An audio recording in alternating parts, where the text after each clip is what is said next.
البتہ یہ کہ حضرت جبرائیل کو ان کی اصل ملکی شکل میں حضور نے اپنی ان آنکھوں سے 2 مرتبہ دیکھا ہے۔ ایک مرتبہ بالکل آغاز میں، جبکہ حضرت جبرائیل جو ہیں ایسے ظاہر ہوئے، حضور اتر رہے تھے غار حرا سے، جبل نور سے، تو آپ کو آواز آئی یا محمد۔ یہ پہلی وحی کے بعد جو فترت ہوئی ہے، کچھ عرصے کے لیے وحی رکی رہی، اس وقت واقعہ پیش آیا۔ آپ نے سامنے دیکھا، پیچھے دیکھا، کوئی نہیں، نظر کوئی نہیں آیا۔ پھر تھوڑی دیر آپ چلے گئے، شاید مجھے کوئی دھوکہ لگا ہے، ایسی میں نے سنا ہے، کوئی آواز نہیں تھی۔ پھر آیا یا محمد، پھر دیکھا 2-3 مرتبہ کوئی نظر نہیں آیا، کچھ خوف سا محسوس ہوا۔ تیسری مرتبہ یا محمد، تو اچانک حضور کی نگاہ اوپر اٹھی، تو حضرت جبرائیل فرشتے کی جو اصل شکل ہے اس میں وہ تھے افق پر، اور پورا افق بھرا ہوا تھا۔ تو اصل ملک کی صورت میں حضرت جبرائیل کو حضور نے اس وقت دیکھا، اور ایک دیکھا ہے پھر عند سدرۃ المنتہا، شب معراج میں، جب ساتھ آئے ہیں لے جانے کے لیے انسانی شکل میں تھے۔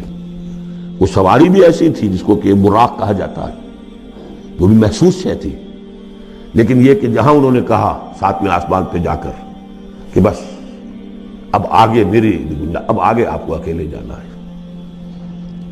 اس سے آگے اگر میں گزرا میرے پر جل جائیں گے، بے سوز تجلا بے سوزت پرم، اگر یکسر منہ برتر پرم، اگر میں نے اب اس سے آگے ایک بال برابر بھی میں آگے بڑھا تو میرے پر جل جائیں گے، تب آگے آپ کا کام۔ اس وقت بھی وہ ان کی اصل شکل میں ظاہر ہوئی، حضرت جبرائیل علیہ السلام۔ ما ضل صاحبکم وما غوا، تمہارے یہ ساتھی ہے لوگوں، یہ محمد نہ بہکے ہیں اور نہ بے راہ ہوئے ہیں، نہ بھٹکے ہیں۔ وما ينطق عن الهوى، اور یہ جو کچھ کہہ رہے ہیں اپنے جی سے نہیں کہہ رہے، خواہش نفس سے نہیں کہہ رہے۔ ان هو الا وحی یوحی، نہیں ہے یہ مگر وحی جو ان کی طرف کی جا رہی ہے۔ علمہ شدید القوی، انہیں تعلیم دی ہے، سکھایا ہے اس نے جو بہت طاقت والا ہے۔ یہاں حضرت جبرائیل ہے جو مراد ہے۔ علمہ شدید القوی، یہ قرآن کس نے سکھایا محمد کو؟ شدید القوی، ذو مرۃ، وہ بڑا زور آور ہے، فاستویٰ، وہ سیدھا ہوا، وہو بالافق الاعلی، اور افق اعلیٰ کے اوپر وہ محمد کو نظر آ رہا تھا صلی اللہ علیہ وسلم۔ ثم دنا فتدلی، پھر ذرا نیچے کو لٹکا، قریب آیا، فکان قاب قوسین او ادنیٰ، اور پھر وہ اتنے قریب آ گیا کہ جیسے 2 کمانوں کا فاصلہ ہو یا اس سے بھی قریب۔ فَأَوْحَىٰ إِلَىٰ عَبْدِهِ مَا أَوْحَىٰ، پھر اس نے وحی کی اللہ کے بندے کی طرف جو وحی کی۔ وہ وحی کون سی تھی؟ وہ ہے اصل میں وحی رسالت۔ وحی نبوت جو تھی وہ تو شروع میں آ چکی، اس کے بعد یہ فترت ہو گئی تھی، کچھ وقفہ پڑ گیا تھا۔ شروع میں وحی جس سے کہ حضور کی نبوت کا ظہور ہوا ہے وہ تو ہے اقرا بسم ربک الذی خلق، خلق الانسان من علق، اقرا وربک الاکرم الذی علم بالقلم، علم الانسان ما لم یعلم۔ لیکن اب یہ سورہ مدثر کی آیات اس وقت نازل ہوئیں، یا ایھا المدثر، جب حضور گھر آ گئے اور پھر آپ نے اپنی اہلیہ سے کہا، خوف زدہ تھے، جو بھی منظر دیکھا تھا، ملک کی شکل، فرشتے کی شکل، اب وہ تو حضور ہی نے دیکھا جو دیکھا، ہم تو نہیں سمجھ سکتے کہ آپ نے کیا دیکھا، لیکن یہ کہ اس کے بعد آپ آئے، آپ نے کہا مجھے کمبل اڑا دو، لحاف اڑا دو، لحاف اوڑھ کر آپ لیٹ گئے، تو پھر وہ وہی یا ایھا المدثر قم فانذر وربک فکبر، اے لحاف میں لپٹ کر لیٹنے والے کھڑے ہو جاؤ اور خبردار کرنا شروع کر دو لوگوں کو۔ اور تمہاری اس دعوت کا نقطۂ آغاز تو انذار ہے، اور اس کا ہدف دنیا میں تکبیر رب ہے، رب کو بڑا کرو، اس کی بڑائی منواؤ، اس کی بڑائی نافذ کرو، اس کا نقشہ کھینچا گیا ہے۔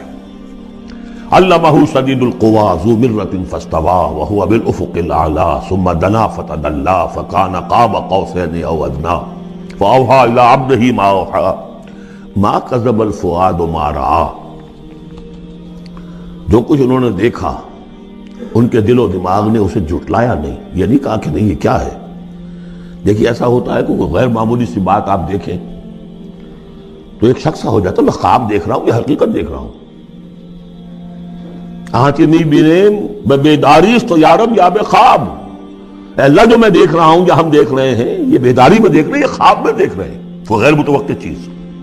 لیکن نبی کو کوئی شک نہیں ہوا، ما کذب الفؤاد ما رأیٰ، یکسوئی کے ساتھ دل و دماغ اور جو بھی آپ کی آنکھ دیکھ رہی تھی ان میں کوئی کانفلکٹ نہیں تھا. ما کذب الفؤاد ما رأى فتمارونه علی ما یری، تو کیا تم اس سے جھگڑتے ہو اس چیز پر کہ جسے وہ دیکھ رہا ہے؟ اقبال نے کہا نا کہ قلندر ہرچے گوید دید گوید، جو شخص اپنا دیکھی ہوئی چیز بیان کر رہا ہے تم اس سے جھگڑ رہے ہو. تمہارے لیے تو وہ ایک غیب کی خبر ہے، اس نے تو دیکھا ہے. افتمارونہ علی ما یری وَلَقَدْ رَآهُ نَزْلَةً أُخْرَىٰ، اس نے تو ایک مرتبہ اور بھی دیکھا. کہاں دیکھا؟ عند سدرۃ المنتہیٰ، شب معراج میں سدرۃ المنتہیٰ. کوئی بیری کا درخت ہے، وہ کیسی بیری ہے؟ ساتویں آسمان کی بیری. وہ آخری حد ہے، مخلوق کوئی اس سے آگے نہیں جا سکتے.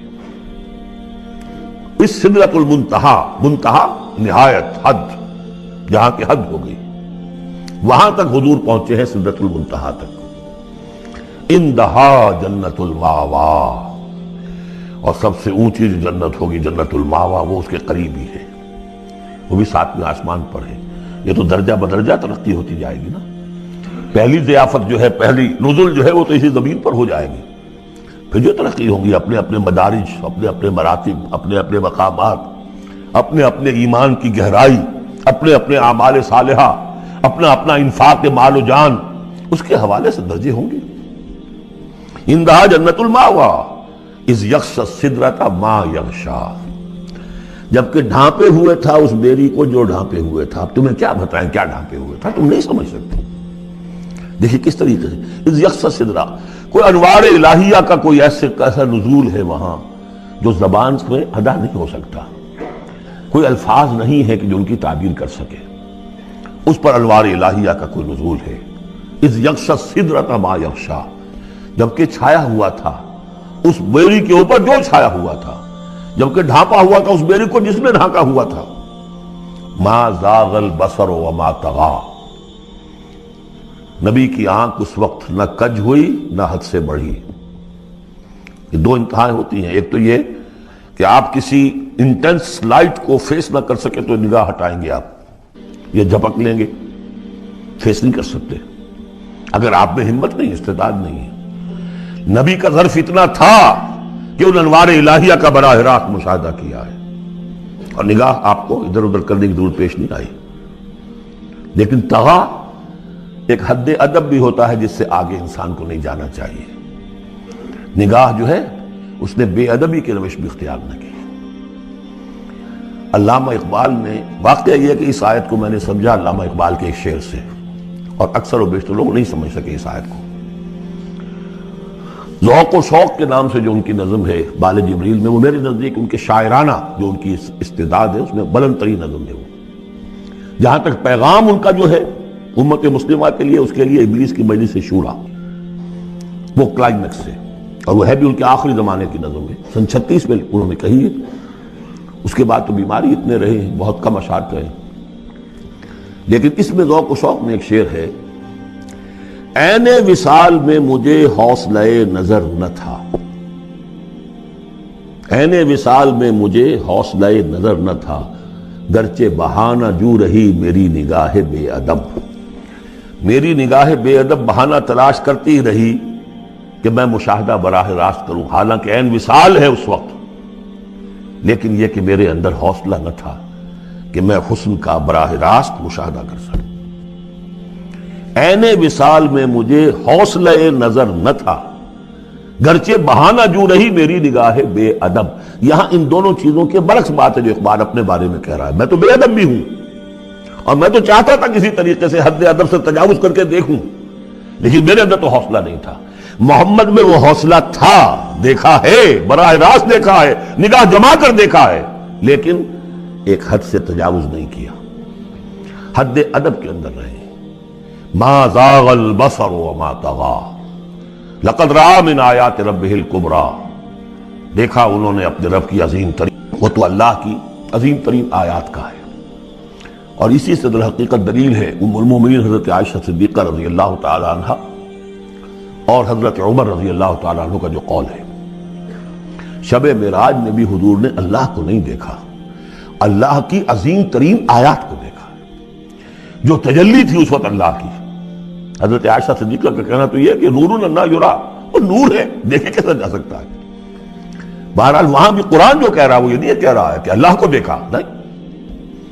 جیسے کہ وہ جو شب معراج میں پہلا سفر کا حصہ تھا زمینی، مسجد حرام سے مسجد اقصی تک، سبحان الذی اسریٰ بعبدہ لیلا من المسجد الحرام الى المسجد الاقصی الذی بارکنا حولہ لنریہ من آیاتنا.